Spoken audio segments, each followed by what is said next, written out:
What would you do if you could talk to the dead? Baghead is a horror film where a witch can grant you just that, but it comes at a cost. Originally released on December 28th, 2023, it received a following release to the streaming service Shudder on April 5th, 2024. What would you do?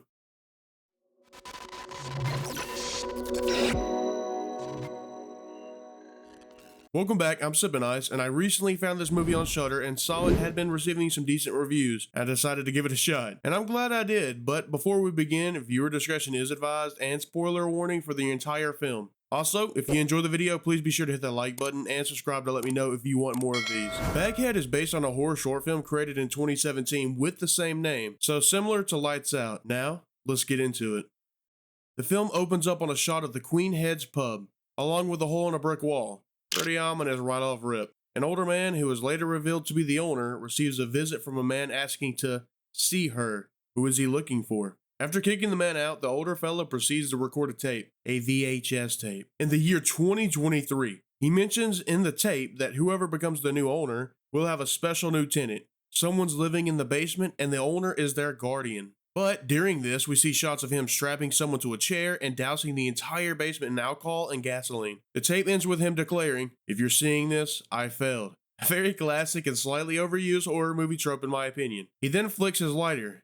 Nothing. And again, and again, and then he gets attacked. He drops the lighter and it catches the entirety of the basement on fire. The scene ends with a shot of the picture on the wall, presumably telling us that it will be important in the future. We then catch up with two friends, Iris and Katie. Iris has just been evicted from her living space. As they are leaving, Iris gets a call. Her dad has recently died, and I'm sure you're piecing it together by now. The man from the beginning is Iris's dad. Long story short, she meets up with a solicitor and is shown her father's pub. She isn't sure what to do, sell the pub or keep it. So she decides to stay the night and later contact her lawyer. At night, Iris awakes to a noise. One of those 2-minute style egg cooker alarms just went off. She proceeds down the stairs in search of the noise and comes across the basement door. Remember this, as what I'm about to tell you will come back. The basement door is covered in some kind of symbol. Just as Iris's nerves begins to settle, she stumbles upon a man in the pub. It's the man from the opening scene. He's back and is again asking to see her. His name? Bond. His name's Neil. In order to convince Iris, he offers her 4 big ones, which, considering they are big, it works. Pause. But she doesn't have the keys, so she meets with the solicitor in order to sign her name as the new owner. The movie makes it obvious when it shows its hand. We see the man's ring, and it's engraved with the same runes on the locked basement door. Remember, I did say it'll come back, but in case we somehow missed the ring, the solicitor holds up a pin with the exact same engravings again and claims it's tradition. So it is obvious the film is trying to tell us every previous owner knew about the woman in the basement and that they know she has to have a guardian. I'll explain more on that later. Katie, Iris's friend from earlier, arrives to provide some emotional backup and is soon followed by Neil. It's time for him to see her. Neil uses a lantern and approaches the hole and is asking for the woman to come out. Iris and Katie, thinking it's some silly gag, make light of the situation. That is, until a hand emerges. The woman is here. She is dressed in old dirty clothing with an old bag on her head. The woman ignores Neil and approaches Iris. But since Iris signed her name as the new owner, she became the new guardian. So the woman listens to Iris. They have her sit down and perform the ritual. Have to give her an item owned by the deceased and she then transforms into them, allowing a momentary meeting between loved ones. The woman uses Neil's wife's ring but becomes his mother instead, because the ring originally belonged to her. After talking to her, water begins to pour in and the woman's eyes go black, showing the evil is in charge. And from here on out, I will call the evil version Baghead in order to help everything make sense. A very cool scene proceeds with Baghead extending their neck to reach Neil with the sounds of cracking bones filling the scene. He runs back to the others and that's when we see Baghead is no longer in their chair. Luckily, Iris, being the guardian, was able to force her back into the hole in the wall. After everyone makes it back upstairs, when we learn the most important rules. First rule, never talk with the dead for more than 2 minutes, as that's when the evil takes over. The longer you talk to her, the stronger she becomes. Second rule, she will only obey the guardian, but to a point. Third rule, never go beyond the basement into her space as she can act freely there. Fourth rule, you can't leave. Sickness and death will follow as she will always have you finding your way back. The fifth rule, is the most important rule. Fifth rule, never let her out of the basement. The guardian is the one thing keeping her from leaving to the outside world. That's the thing. We all have loved ones we would love to get to see and to talk to one more time, but it comes with some consequences.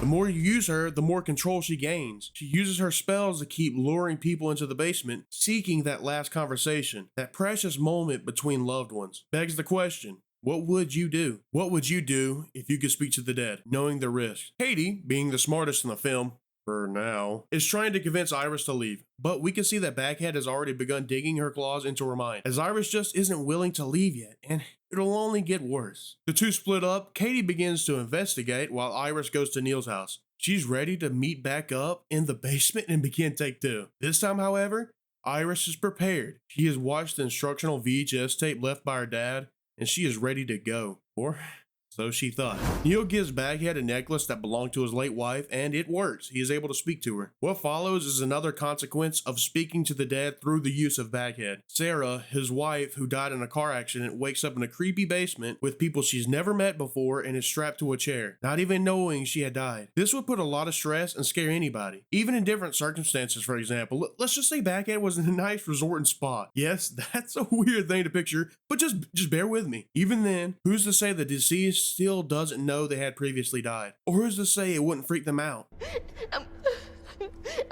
I'm really scared.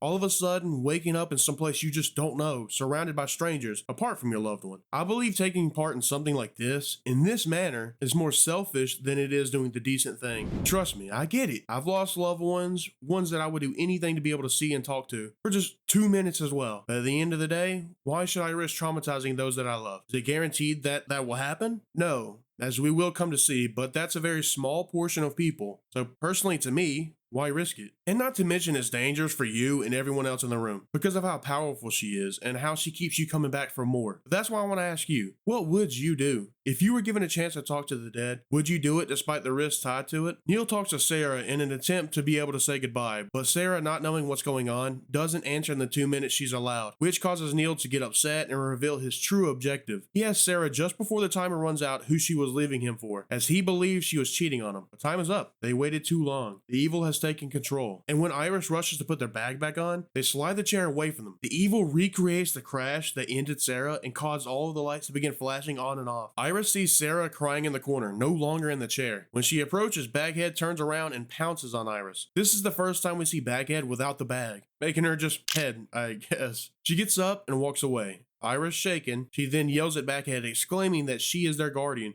She has to obey. That's when we hear Baghead speak. They say a line that stuck with me for the rest of the film. As they put their bag back on and proceed to walk back into their hole, they inform Iris that they are both prisoners. Now, there's many ways you can interpret this, but the way I do is that they are both prisoners. Next, we see, I'm messing. Baghead is a prisoner because she is not allowed to leave the basement and is forced to remain there, obeying their guardian. Iris is a prisoner because she is the guardian. Even if she wanted to leave, she can't. As explained by her father, sickness and death will follow you wherever you go, forcing you to always come back, becoming a fellow prisoner of the Queen's Head pub. Afterwards, my least favorite scene of the film begins. Iris begins hallucinating her father because of Baghead, and it forces her into a flashback where she sees her father using the evil in order to talk to his late wife. Don't get me wrong, I don't dislike this scene simply because of the material. In fact, I like what they show, but Iris being there in some Matrix looking blue essence looking thing was not my cup of joe. Iris is seeing her father's last day, the day he made the instructional video and the day he attempted to burn the pub down. After she awakes from this, she begins looking for Katie. She goes into the basement to see if she's down there, but instead of finding Katie, he found her dad. Baghead is digging deeper and deeper into Iris's mind and toying with her. Baghead begins to choke her, and then she wakes up. Iris was dreaming. She wasn't in the basement, but the choking was real. Her necklace has tightened around her throat and is only saved by Katie arriving just in time to snip the necklace off. After some time, Katie is trying to convince Iris to leave, but Baghead's curse is preventing her from seeing clearly. She even says some harsh words to her best friend Katie, which causes her to storm out.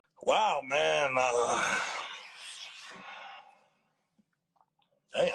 But being the goated friend she is, she decides to continue investigating for a way to save her friend. Iris breaks and uses Baghead to speak to her dad. In the short time he has, he explains why he had to leave her and how to control her. Remember rule number 2? Second rule, she will only obey the guardian, but to a point. The guardian has control only to a point. Yeah, I mean, yeah.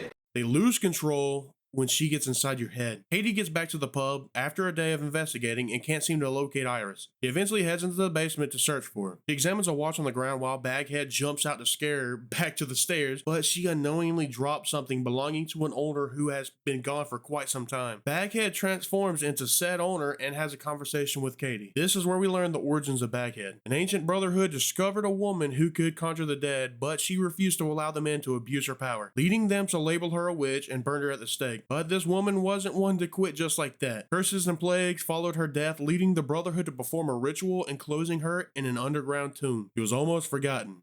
So centuries later, the Brotherhood broke the seal and attempted to abuse her power yet again. Just as Iris's dad said, sickness and death followed the Brotherhood as each time they used their power, she became stronger. This left but one person between her and the outside world. The one who signs the deed becomes cursed as her new guardian. Katie reveals to the man that she is not the gatekeeper and that Iris is actually the guardian. Earlier, I said how Katie was easily the smartest character in the film. Well, she still could be, as many of the characters in this movie make very poor decisions, but this scene brings her down for me. She's done this ritual a few times now with Iris, mind you. She knows Iris is the one who can control Baghead, and she also knows about the infamous 2-minute rule. Well, apparently she forgot because the evil takes a hold and goes after Katie. The scene ends with her screaming and the basement door slamming shut. Iris awakes and goes into the basement looking for Katie. She hears her in the hole, and so she makes her move. She goes into Baghead's hole. Hey, bro, come on now, dog.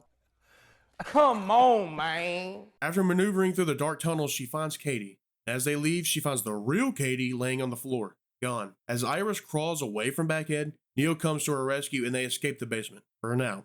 Losing Katie brought Iris out of her slum. She has finally decided to end Baghead, but Neil has other ideas. Unbeknownst to Iris, Neil went to have a secret meeting with Baghead. He wants to become the new guardian in order to see his late wife whenever he liked. But Baghead also had their own motives. They convinced Neil to try and end Iris to eliminate their guardian. Neil chases her onto the roof where they have a brief fight. Iris makes it to a ladder that leads to the ground, but Neil catches her. In an unexpected turn, he actually tosses her off the roof, ending her. Neil talks to Iris in Baghead's form in order to become the guardian, but this is when he learns it's not that simple. Baghead thanks him for taking out her guardian and proceeds to brutally end him using all 3 females he brought back from the dead. That includes his mother, his late wife, and now Iris. Nearing the end of the film, we are reminded how she is in control. She's the one pulling the strings. Baghead, while looking like Iris and no longer having a guardian, leaves the basement, leaving a trail of flames as she goes. Film ends with her joining the outside world as the Queen Head's pub burns.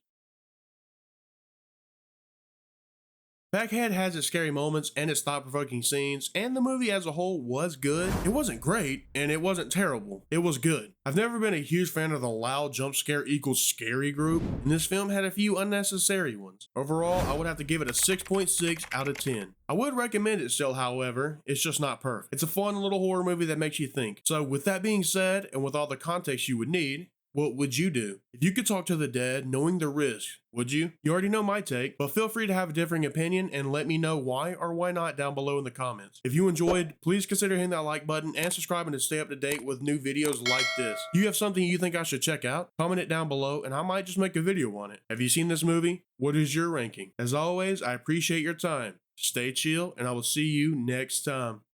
'Cause let's face it, baby, these days, you gotta have a sequel.